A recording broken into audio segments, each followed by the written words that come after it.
राधे राधे दोस्तों, पिछले वीडियो पर दर्शकों का बहुत अच्छा रेस्पॉन्स देखते हुए आगे हम सीरीज़ को चालू रखते हैं। तो बात करते हैं सबसे पहले इम्पोर्टेंट खबर की, और वो खबर आ रही है यूएस मार्केट की तरफ से। उसके बाद ही देखेंगे कि क्या कुछ बड़ी खबरें बाजार के लिए सोमवार के लिए आती हुई दिखाई दी है, और एफआईआई और डीआईएस का आंकड़ा किस प्रकार से है, उसी प्रकार से मार्केट का ऑप्शन चेन डाटा किस प्रकार से बातें कहता हुआ दिखाई दे रहा है कि आगे मंदी होगी या तेजी होगी। ये सभी बातें जानते हुए नजर आएंगे। लेकिन आप सबसे पहले वीडियो को लाइक और चैनल को सब्सक्राइब कर लीजिए, और यदि आपकी कोई भी क्वेरीज है तो आप कमेंट बॉक्स में जाके बता सकते हैं। तो वीडियो के एंड में हम डेली इस बात की भी चर्चा करते हुए नजर आएंगे। आते हैं यूएस मार्केट पे, तो आप देख ही सकते हैं कि यूएस मार्केट में पिछले कई दिनों से ऑल टाइम हाई बनते हुए दिखाई दे रहे हैं। उसी प्रकार कल भी यूएस मार्केट में डाउ जोन्स में करीब 246 पॉइंट की आपको तेजी देखने को मिली है। नेस्डेक में भी 113 पॉइंट की तेजी, और एसएनपी 500 में भी करीब 30 पॉइंट की तेजी के साथ नए ऑल टाइम हाई बनते हुए यहाँ पर भी दिखाई दे रहे हैं। तो इसके पीछे की वजह क्या है वो आपको ही पता है कि जो आप देख सकते हैं यहाँ पे एक ही वजह है, वो है fed rate cut. Fed rate cut की बातें अभी चलती हुई नजर आ रही है, और उसी सीरीज में आप देख सकते हैं कि जो जेपी मॉर्गन है वो भी साफ साफ बता चुके हैं कि जो सेकंड क्वार्टर के जो प्रॉफिट्स है वो बढ़ते हुए नज़र आ रहे हैं, और हो सकता है कि फेड सितंबर के महीने में रेट कट कर सकती है। यदि रेट कट होता है तो सभी चीज़ें अमेरिकी बाजारों के लिए पॉजिटिव होंगी, और इसी वजह से एस&पी 500 और डाउ में ऑल टाइम हाई लगते हुए नज़र आ रहे हैं, और ज़बरदस्त गेन जो है ये जो इंडस्ट्रीज़ है वो देते हुए नज़र आ रहे हैं। और आगे भी इसी प्रकार की तेज़ी इन इंडस्ट्रीज़ में रहने वाली है, क्योंकि यदि सितंबर में रेट कट होता है तो एक बहुत ही बड़ी रैली अमेरिकी बाजारों की तरफ से फिर से देखी जा सकती है। उसके अलावा बात करें तो जेरोम पोवेल की जब अभी टेस्ट ऑफ मनी थी कल, तो उन्होंने भी साफ संकेत दे दिए हैं कि जो महंगाई दर है वो लगातार कम होती हुई दिखाई दे रही है, और जो महंगाई के आंकड़े हैं उसके अलावा जो बेरोजगारी के आंकड़े हैं उनमें भी काफ़ी अच्छी पोजीशन दिख रही है। तो इसी के आधार पर सितंबर महीने में रेट कट हो सकती है। यदि सितंबर में रेट कट होती है तो फिर सभी बाजारों के लिए बहुत बढ़िया खबर निकलती हुई ये सामने आ सकती है। उसी की सीरीज में आगे देखें तो अब सबसे मेन इंपॉर्टेंट रह जाता है बजट से रिलेटेड। 23 जुलाई को बजट आने वाला है, उससे पहले निर्मला सीतारमण जी की कई मीटिंगें भी सामने आती हुई दिखाई दे रही है, और उसी को लेकर एक्सेप्टेशन ये लगाए जा रहे हैं कि रेलवे और डिफेंस सेक्टर के लिए जो फोकस में ये सेक्टर रहने वाले हैं। साथ ही जो जो निर्मला सीतारमण जी है वो कई मीटिंगें भी करती हुई नज़र आ रही है, और ये जो दो सेक्टर है वहाँ पर बड़े अनाउंसमेंट भी आते हुए दिखाई दे रहे हैं। और जब हम देख ही रहे हैं कि आईआरएफसी, आरवीएनएल और उसी के साथ डिफेंस सेक्टर के शेयरों में भी अच्छी खासी रैली देखने को मिल रही है, तो आप इन दो सेक्टरों पर नज़र रख सकते हैं बजट से पहले और बजट के बाद में। यह रही एक और इम्पोर्टेंट खबर। उसके अलावा देखें तो जो रिजल्ट की सीरीज है उस रिजल्ट की सीरीज में कई शेयरों के रिजल्ट आ रहे हैं, लेकिन एक कंपनी आपकी नज़र में रहनी चाहिए, वो है इरिडा का शेयर। इरिडा बहुत ही ज़बरदस्त जो है नतीजे पेश करती हुई नज़र आ रही है। जो एक्सपर्ट्स है वो भी ये नज़र आ रहे हैं कि बिग अपसाइड इसमें बनता हुआ दिखाई दे सकता है। इसमें बाई या सेल की जो है वो रिकमेंडेशन हम तो नहीं देते हैं, लेकिन फिर भी आप यहाँ पे एक्सपर्ट्स की बात माने तो यहाँ पे आप देख सकते हैं कि जो इरिडा की तरफ से जो करीबन कंपनी जो है 30% year on year profit after tax मिलने को दिख रहा है आपको, और करीब 32% की दर से ऑपरेशनल रेवेन्यू में भी तेजी आती हुई दिखाई दे रही है। तो एक अच्छा खासा जो है रिजल्ट यहाँ पे देखने को मिल जाएगा। उसी के संबंध में आप यहाँ पे देखें तो जो बजट आने वाला है यूनियन बजट, एक और सेक्टर डिफेंस और रेलवे की बात करें, उसके अलावा आप यहाँ पे भी देखें तो यहाँ पे जो कई एक्सपर्ट्स हैं उनका ये मानना है कि यहाँ पे यदि मार्केट में सब्सिडीज दी जाती है रिन्यूएबल एनर्जी को और इससे रिलेटेड कंपनी को पीएलआई स्कीम के तहत, और बजट 2024 में इस प्रकार की जो डिक्लेरेशन है वो आती हुई निर्मला सीतारमण जी की तरफ से देखने को यदि मिलती है तो एक अच्छी खासी तेजी जो है इन शेयरों में भी देखने को मिल सकती है। और क्वार्टर 1 के रिजल्ट जो आए हैं वो भी शानदार आते हुए दिखाई दे रहे हैं। दोस्तों मैं पहले ही बता दूं, कोई शेयर के बारे में रिकमेंडेशन हम नहीं देते हैं, लेकिन जो रिलेटेड न्यूज़ें होती है वो आपको हम बताते हुए दिखाई देते हैं।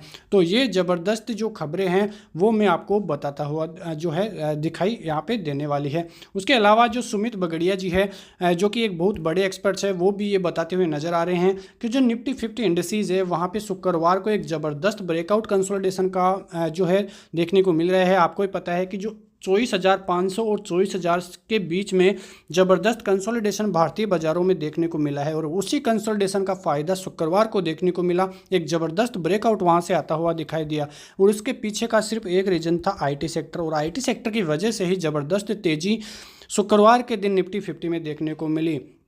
यहाँ पे जो नेक्स्ट टारगेट निफ्टी के लिए एक्सपर्ट्स नज़र आ रहे हैं वो आ रहे हैं 24,800 से 24,900 के बीच में।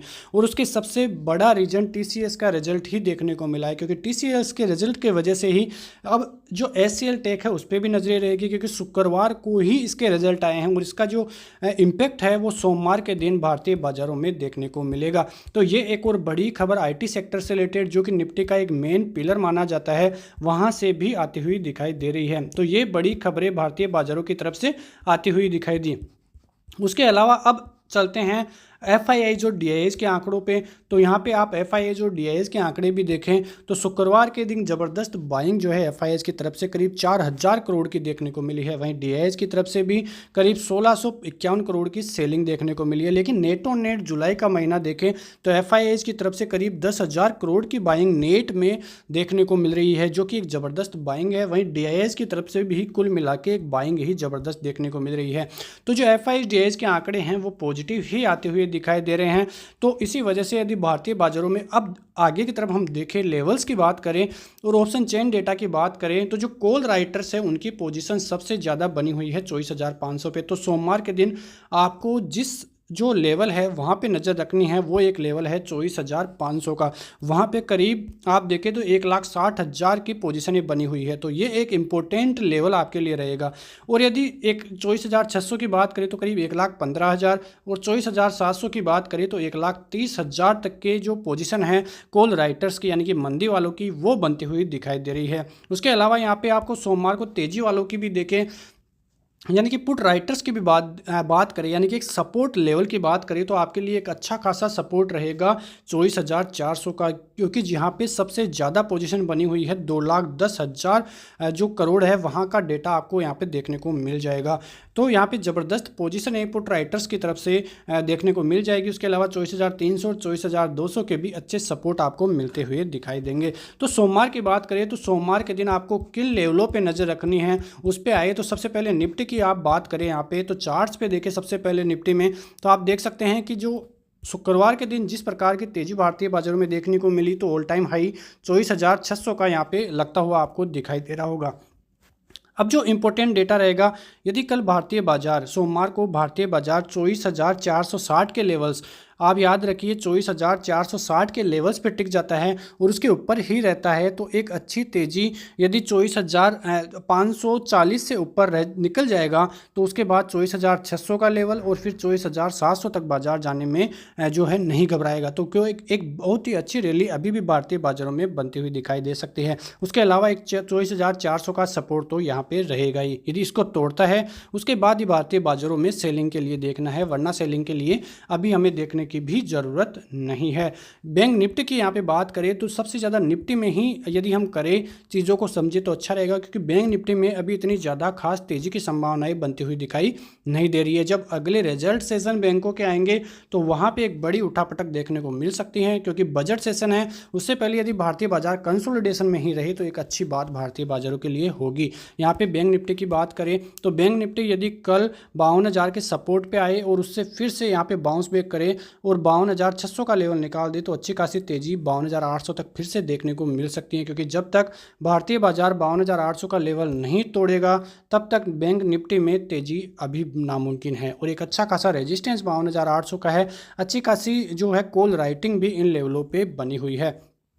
तो यदि इस लेवल को पार करें तभी भारतीय बाजारों में एक ज़बरदस्त बैंक निफ्टी में तेज़ी देखने को मिलेगी और नीचे की तरफ 52,000 का एक अच्छा खासा सपोर्ट रहेगा और 51,600 का जो कि परसों का लो भी दिखाई दे रहा था। तो इन लेवलों पे आप नज़र रखिए और आने वाले दिनों में हम कई शेयरों के बारे में भी चर्चा करते हुए नजर आएंगे। आपकी कोई जो है राय है तो वो आप कमेंट बॉक्स में बता सकते हैं।